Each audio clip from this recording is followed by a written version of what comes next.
I can't even imagine what the suicide and homicide and just the rates of depression, and accidental deaths due to overdose are going to look like in the future. It's going to reach epidemic proportions. It's already, the statistics are already alarming, and yet nobody's sounding any alarm bells.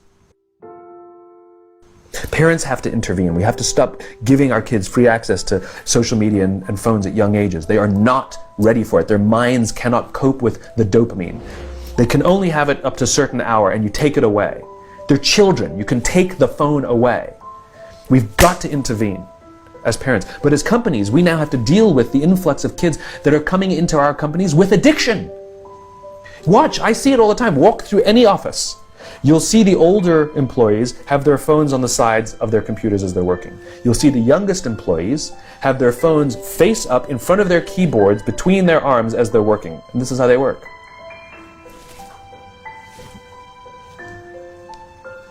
And the science is alarming. They did experiments on mice where they did the multitasking. They put flashing lights to mimic going from the computer to the cell phone, the computer to the cell phone to the TV.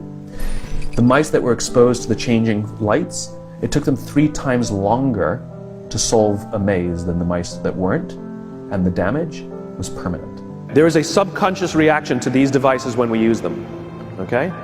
What if I were to hold my phone while I'm talking to you? I'm not checking it, it's not buzzing, it's not beeping, I'm nothing, I'm just holding it. Do you feel at this moment that you are the most important thing to me right now? No, you do not.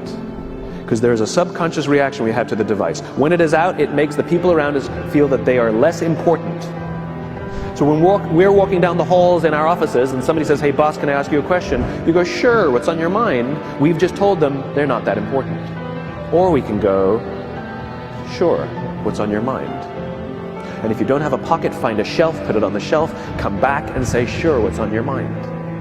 When we show up to a meeting, or a lunch, or a dinner, with our colleagues, our clients, or our friends, or our families, and we put the phone on the table, we have announced to everyone in the room that they are not that important to us.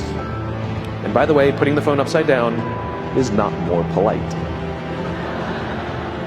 My favorite one is when the meeting or at a lunch with someone, that the phone will ring and the caller ID will pop up and they will go, "I'm not going to get it." Oh, so magnanimous!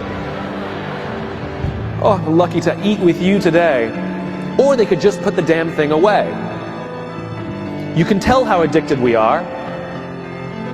When somebody pulls out their phone when you're with them, how uncomfortable does that make us feel? You're walking down the street with someone, they pull their phone out. We feel stupid, so what do? We pull our phones out.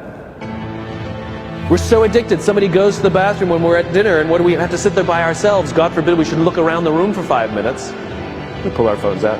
Meetings. Awful. What do we do when a meeting happens, right? Everybody's sitting waiting for the meeting to start. Bob's running a few minutes late. Bob's here? Okay, start the meeting. Do you know when relationships are built?